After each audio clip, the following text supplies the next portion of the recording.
பட்டா மாறுதல் உத்தரவு பிறப்பிக்கும் பிடிஆர் எம்டிஆர் கோப்புகள் பதிவறையில் நிரந்தரமாக பராமரிக்கப்பட வேண்டிய ஆவணங்களா அல்லது 3 ஆண்டுகளில் அளிக்கப்பட வேண்டிய ஆவணங்களா என்பது குறித்தான கேள்விகளுக்கு விடை தேடும் வீடியோவை காணலாம் வாருங்கள். தாய் தமிழ் உறவுகளுக்கு இனிய வணக்கம். நம் நிலம் அது நம் உரிமை, நம் நிலம் அது நமது உயிர். இந்த ஆண்டு நாம் ஒவ்வொருவரும் இழந்த நிலத்தின் உரிமைகளை மீட்டு இருக்கும் நிலத்தின் உரிமைகளை காத்து நிச்சயமாக வெற்றி பெறுவோம். நமது கொங்குனீஸ் நாட் 7 நில உரிமை விழிப்புணர்வு புலனாய்வு சமூக ஊடக குழந்தை யூடியூப் சேனல்ல விழிப்புணர்வு தொடர்பான 149வது காணொலியை இன்றைக்கு நாம் வெளியீடு செய்கிறோம். முந்தைய காணொலிகள் அனைத்தையும் நீங்கள் முழுமையாக பார்த்து குறிப்பெடுத்து நான் சொல்லியுள்ள கருத்துக்கள் சரிதானா என்பதை சரிபார்த்து உங்கள் நில உரிமை போராட்டத்திற்கு பயன்படுத்தி மகத்தான வெற்றி பெறுங்கள். அதில் ஏற்படக்கூடிய எவ்விதமான நிறைகுறைகளுக்கும் நானோ எனது யூடியூப் சேனல் நிர்வாகமோ எவ்வகையிலும் பொறுப்பேற்காது என்பதை பணிவோடு உங்கள் முன் தெரிவித்துக் கொள்கிறேன். இன்றைக்கு இந்த பட்டா மாறுதல் தொடர்பாக வருவாய் வட்டாட்சியர் அலுவலக மட்டத்தில் மண்டல துணை வட்டாட்சியர் மற்றும் வட்டாட்சியர் அவர்களால் உத்தரவு பிறப்பிக்கப்பட்டு பட்டா மாறுதல் செய்யப்பட்ட கோப்புகள் அலுவலக பதிவறையில் தேடியும் கிடைக்கவில்லை, காணாமல் போய்விட்டது என்று பல்வேறு வழக்குகளில் சொல்லப்படுகிறது. இந்த கோப்புகள் நிரந்தரமாக பாதுகாத்து பராமரிக்கப்பட வேண்டிய ஆவணமா அல்லது 3 ஆண்டுகளுக்கு ஒரு முறை அளிக்கப்பட வேண்டிய ஆவணமா என்பது குறித்துத்தான் இன்றைக்கு நாம் பார்க்க இருக்கிறோம். குறிப்பாக தமிழ்நாடு அரசுடைய கூடுதல் தலைமைச் செயலாளர் மற்றும் நில நிர்வாக ஆணையர் அவர்கள் commissioner of land administration Chennai 21/5/2002 ஒரு உத்தரவை பிறப்பித்துள்ளார்கள். அதுல அவங்க என்ன சொல்றாங்கன்னா, ஒரு பட்டா மாறுதல் வட்டாட்சியர் அலுவலக மட்டத்தில் செய்யப்பட்ட பிறகு அதுல பிழை இருந்தாலோ அந்த தவறுகளை திருத்த வேண்டிய அவசியம் ஏற்பட்டாலோ அவற்றை மேல்முறையீட்டுக்காக வருவாய் கோட்டாட்சியரிடம் பாதிக்கப்பட்டவர்கள் முறையீடு செய்கிறாங்க. வருவாய் கோட்டாட்சியர் உத்தரவை எதிர்த்து சீராய்மனுவை மாவட்ட வருவாய் அலுவலகம், அதை எதிர்த்து நில நிர்வாக ஆணையர் அலுவலகம் சென்னைக்கும் மனுக்கள் தாக்கல் செய்கிறாங்க. அதன் மீதான விசாரணைக்கு மூல ஆவணமாக இந்த பட்டா மாறுதல் கோப்பு தேவைப்படுகிறது.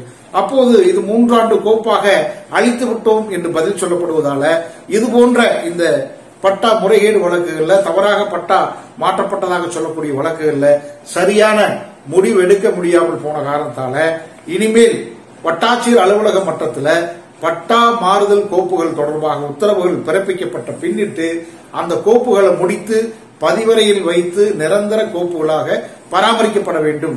அது இதுபோன்ற வழக்குகள் தேவைப்படும் பொழுது அதை அனுப்பி வைக்க வேண்டும் என்று தெளிவாக இந்த உத்தரவுல சொல்லியிருக்காங்க.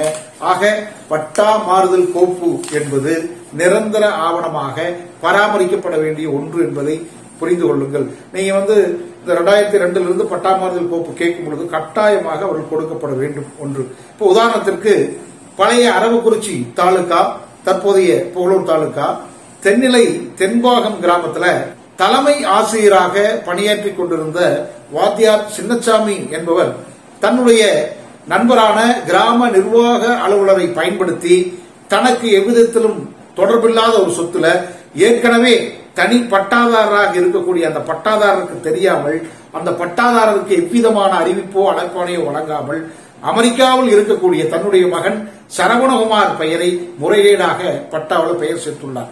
இது குறித்து சரவணகுமார் எவ்விதமான மனுவும் வருவாய்த்துறைக்கு கொடுக்கவில்லை.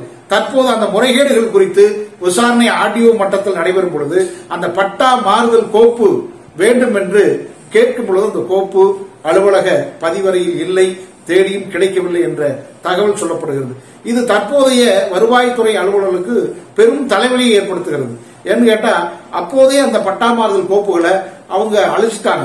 இல்லைன்னு சொன்னா அது ஆணையை பிறப்பிக்காமல், குறிப்பாக மண்டல துணை வட்டாட்சியர் எவ்வித ஆணையும் பிறப்பிக்காமல் கிராம நிர்வாக அலுவலரை கைச்சிட்டாவில் சுழித்து எழுதிவிட்டு இவர்கள் பெயரை சேர்த்து விட்டு பின்னிட்டு அது தமிழீழ மென்பொருள் கணினி பட்டாவில் ஏற்றப்பட்டு விட்டது என்பது குறிப்பிடத்தக்கது. அப்ப இது போன்ற முறைகேடு வழக்குகள்ல இந்த பட்டா மாறுதல் கோப்பு முழு ஆவணமாக இருந்தால் எளிதாக முடிவெடுக்க முடியும் என்ற காரணத்தால் தான் இந்த உத்தரவு பிறப்பிக்கப்பட்டுள்ளது. இந்த உத்தரவை நீங்கள் பயன்படுத்தி தமிழ்நாடு தகவல் அறியும் உரிமை சட்டம் 2005 உங்களுடைய பட்டா மாறுதல் கோப்புகளை நிச்சயமாக கேட்டு பெற முடியும். ஒருவேளை அந்த பட்டா மாறுதல் கோப்பு தேடியும் கிடைக்கவில்லை, காணாமல் போய்விட்டது என்று சொல்லி அந்த பதிவறை எழுத்தர் உங்களுக்கு தகவலாக வழங்கினால் நாம் என்ன செய்வது என்பது குறித்து அடுத்த வீடியோவில் மத்திய தகவல் ஆணையம் சென்ட்ரல் இன்ஃபர்மேஷன் கமிஷன் ஒரு வரலாற்று சிறப்புமிக்க உத்தரவை பிறப்பித்துள்ளது. அது குறித்து நாம் விரிவாக பார்த்துள்ளோம். நன்றி.